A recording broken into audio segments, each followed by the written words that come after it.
حضور علیہ السلام کی محبت سے معاشرے کے دکھ جو ہیں وہ سمیٹے جا سکتے ہیں۔ آقا کریم علیہ السلام نے محبت سے ہی معاشرت کو جو ہے وہ اپنے قریب کیا اور لوگ ایمان کی دولت سے مالا مال ہو گئے۔ وہ ایک بچہ آیا نا اپنی ماں کے لیے لباس لینے کے لیے، اور پہلے وہ گیا اپنے چچا کے پاس، اس کی ماں بیوہ تھی اور اس کا لباس پھٹ گیا تھا، اور وہ اپنے چچا کے پاس گیا تو اس نے دتکار دیا۔ ماں نے اس کو روکا تھا بیٹا نہ جانا، لیکن اس نے کہا کہ تیرے بدن کے اوپر جو لباس ہے وہ بھی پھٹ گیا ہے اور جگہ جگہ سے جسم جھلک رہا ہے، تو میں اپنے چچا سے آپ کے لیے لباس لے کے آتا ہوں۔ پھر جو رویہ اس نے اختیار کیا تو واپس روتا ہوا آ رہا تھا، تو کسی نے راستے نے پوچھا کہ کیا ماجرا ہوا؟ اس نے کہا چچا کے پاس گیا تھا ماں کے لیے لباس لینے، اس نے تو لا کے بھیج دیا۔ اللہ اکبر۔ تو اس نے کہا کہ جا سین حرم میں محمد نام کا ایک شخص بیٹھا ہوا ہے، اگر تو اپنا دکھڑا اس کے سامنے پیش کرے تو وہ امید ہے تمہیں رد نہیں کریں گے، لیکن سن لے ان کا دین کوئی اور ہے۔ اللہ اکبر۔ اپنے ماں کے پاس آیا تو ماں کو کہا کہ چچا نے تو لا کے بھیج دیا، لیکن آپ کی حالت مجھ سے دیکھی نہیں جا رہی۔ بچہ ابھی شعور کی منزلوں میں قدم رکھ رہا تھا، پہلے بہت چھوٹا تھا، اب اس کے اندر ایک جذبات تھے بچے کے اندر۔ تو ماں نے کہا کہ بیٹا نہیں، ان کے پاس نہیں جانا، سنا ہے کہ جو ان سے ملے دین دھرم چھین لیتے ہیں اس کا۔ اللہ اکبر۔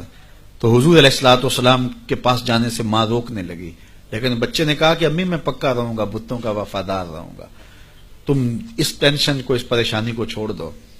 اور حضور کی خدمت میں حاضر ہوا۔ حضور صحن حرم میں چادر اوڑے بیٹھے ہوئے تھے، اور جا کے کہنے لگا میں پہلے بات آپ سے کر لیتا ہوں، آپ کا دین میں نے قبول نہیں کرنا۔ حضور مسکرا کے بولے بیٹا بتاؤ کس لیے آئے ہو؟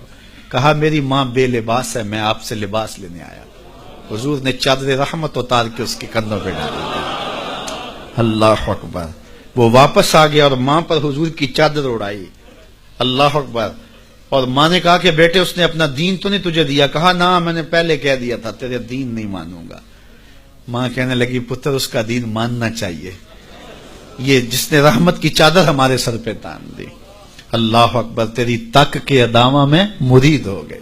اس بوڑھی عورت کا قصہ بھی آپ نہیں بھول سکتے، جو گھر کا سامان باندھ کے اپنے دروازے پہ بیٹھی ہوئی تھی، اور اس نے سنا تھا مکے میں ایک جادوگر آیا ہے جسے ملتا ہے اس کا دین چھین لیتا ہے، کہیں ایسا نہ ہو کہ کہیں اس سے ملاقات ہو جائے اور وہ دین ہی میرا چھین لے، مجھے شہر چھوڑ دینا چاہیے۔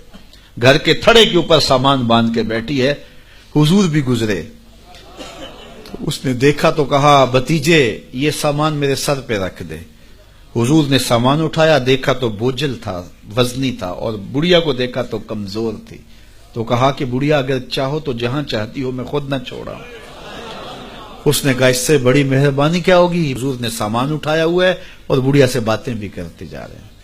تو بڑھیا کو کہا کیوں جا رہی ہے؟ اس نے کہا کہ سنا ہے یہاں ایک جادوگر ہے جو لوگوں کا دھرم لوٹ لیتا ہے، لوگوں کا دین لوٹ لیتا ہے۔ میں نے ساری زندگی بتوں سے وفا کی ہے، میرے آباء و اجداد نے بتوں سے وفا کی ہے، میں چاہتی ہوں دین اجداد ہاتھ سے چھوٹ نہ جائے، آخر اس شہر میں رہتی ہوں کہیں مل نہ جائے۔ خیر حضور نے کچھ نہیں کہا، اس کا سامان نہیں پھینک دیا کہ ٹھیک ہے تم پھر جاؤ۔ سامان اس کا اٹھایا اور جہاں تک اس نے جانا تھا سامان پہنچایا، سامان سپرد کر کے واپس پلٹنے لگے۔ تو اس نے کہا بچے اپنا نام تو بتا دے، لوگ کہیں گے کہ مکہ چھوڑ آئی ہو تو بتاؤں گی ایک جادوگر کے دکھ سے چھوڑ آئی ہوں، تو وہ کتنا برا بھلا کہیں گے شہر مکہ کو کہ جس مکہ سے لوگ نقل مکانی کرنے پہ مجبور ہو گئے، تو میں انہیں یہ بھی بتاؤں گی کہ جس مکے میں جادوگر رہتا ہے اتنا اچھا نوجوان بھی رہتا ہے، تو تیرا نام لیا کروں گی، تیرے قصیدے پڑھا کروں گے۔ تو حضور علیہ السلام مسکرا پڑے، کہا بڑھیا جس جادوگر سے بھاگ کے آئی ہے وہ تیرے سامنے کر رہا ہے۔ اس نے کہا سچ سے آپ ہی محمد ہیں؟ حضور نے فرمایا نام میرا یہی ہے۔ تو اس نے کہا پھر آپ کا جادو میرے پہ چل گیا ہے۔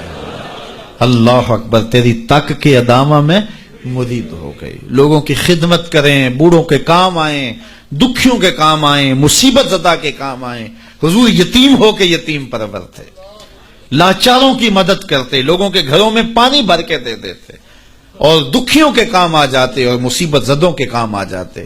تو حضور سے پیار کرنے والوں، امت میں آپس میں حسد نہ پھیلاؤ، بغض نہ کرو، نفرتوں کے پہاڑ کھڑے نہ کرو، ایک دوسرے سے پیار کرو، جڑو، امت وحدہ بنے، اور اپنے ماحول کو، اپنی معاشرت کو ایک خوبصورت معاشرت کا رنگ دو، اور اپنی زندگی کو حضور کے نام کر دو۔